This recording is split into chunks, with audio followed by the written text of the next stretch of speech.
নমস্কার, আমি দিব্যেন্দু শঙ্কর ভট্টাচার্য। আমি ভারতের নাগরিক। আজকে তাপস বারিকের বাড়ি যেভাবে পুড়িয়ে দিয়েছে, প্রশাসনের কতটা গাফিলতি, 3 দিন বাদে ওখানে গেছে ফরেন্সিক রিপোর্ট করতে। আর যে তার মা বাবার কিভাবে কাঁদছে তারা, সামান্য তারা মাওবাদী না, তারা কোনো কিছু না, তারা শুধুমাত্র বিরোধী দল করতো বলে আজকে তাদের এই পরিস্থিতি। আজকে আমারও ঘরে ঠিক এর থেকেও অমানসিক কারবার হয়েছে। আমরা 7 দিনের উপরে রাস্তায় বেরোতে পারিনি। এখনও কোনো স্ট্যান্ড নাও কলকাতাতে থেকে রাত বেরাতে রাস্তায় বেরোতে ভয় পায়, কারণ এরা মদ খেয়ে যেভাবে অত্যাচার করেছে। আমার বউয়ের চুলের মুঠি ধরে মেরে গেছে এবং মেয়ে বউকে রেপ করে রাত্রেবেলা ছেড়ে দেবে বলেছে। এরম কথা? এরা মানুষ? এরা মানুষ? এরা পশুর থেকেও নির্দয় লোক।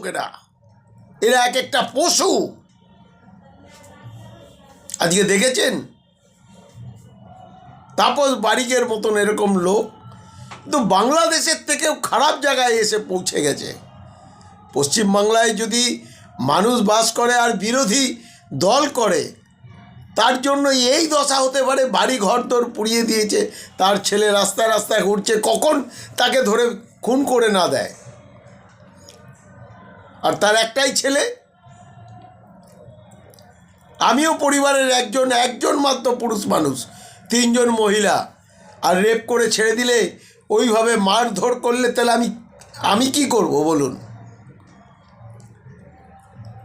প্রশাসনের কি অবস্থা, যে যারা ট্যাক্সের টাকায় মাইনে পায় তার বউ ছেলে মেয়েকে খাওয়ায়, কুকুরের বাচ্চার মতন তাদের সাপোর্ট করছে। কত বড় নিষ্ঠুর একটা IPS IAS, তারা সব কটা চটি চাটার মতন হয়ে গেছে। এরা মানুষ? এদের মায়া দয়া বলে কোনো কিছু নেই।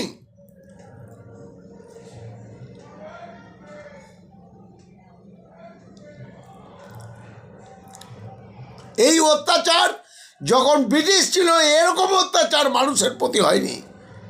ঘর দৌড় আগুন লাগিয়ে দেওয়া, মেয়েদের রেপ করে দেওয়া। আজকে প্রশাসনের অবস্থা কি অবস্থা!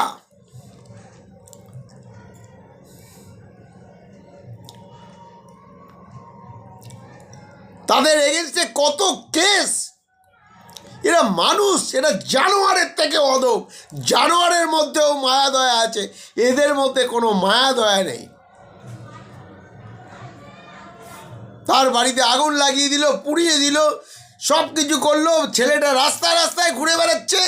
আমি একদিন রাস্তায় রাস্তায়, যেহেতু আমি বিরোধী দল করেছিলাম, আমাকে রাস্তায় রাস্তায় আসামে থেকেছি। আমি 6 মাস আসামে থেকেছি। 6 মাস না খেয়ে দে, পরিবারের সঙ্গে কোনো যোগাযোগ নেই।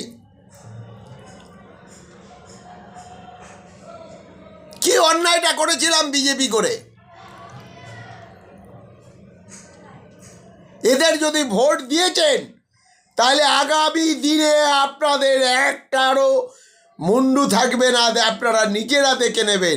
এই আগুন কিন্তু আপনার ঘরেও জ্বলবে, জেনে রাখবেন। আপনারা বিরোধী কথা বললে সেই আগুন আপনার ঘরেও জ্বলবে, জেনে রাখুন। এই বলে আমি আমার বক্তব্য শেষ করছি।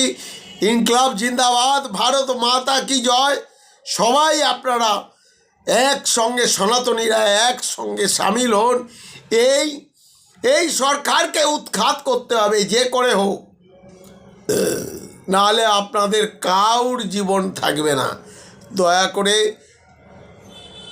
আপনাদের কাছে অনুরোধ করছি, CPM হোক, কংগ্রেস হোক, এরা তো সবাই পোস্টার হয়ে গেছেন, কিন্তু বিজেপিকে কেন সাপোর্ট করছেন না আমার মাথায় আসে না। বিজেপি কি আপনাদের ভাত কেড়ে নিয়েছে?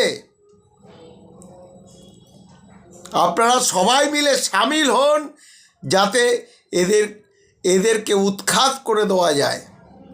এদের মতন অমানসিক মানসিকতার লোক দেখিনি। প্রশাসনের কোটি কোটি প্রশাসনের ইয়েতে বাউন্ডারির মধ্যে থাকতে হয়। আমি যদি দেশের উন্নতি করি, সবার উন্নতি করি, মানুষের উন্নতি করি, তাহলে কোনো দিন আমাকে এত প্রশাসন নিয়ে ঘুরে বেড়াতে হয়? আমি চুরি করেছি বলে তো আমাকে প্রশাসনের সাপোর্ট নিয়ে ঘুরে বেড়াতে হয়। আর যেখানে সাধারণ মানুষের প্রশাসনের দরকার, সেখানে প্রশাসন নির্বিকার হয়ে চলছে।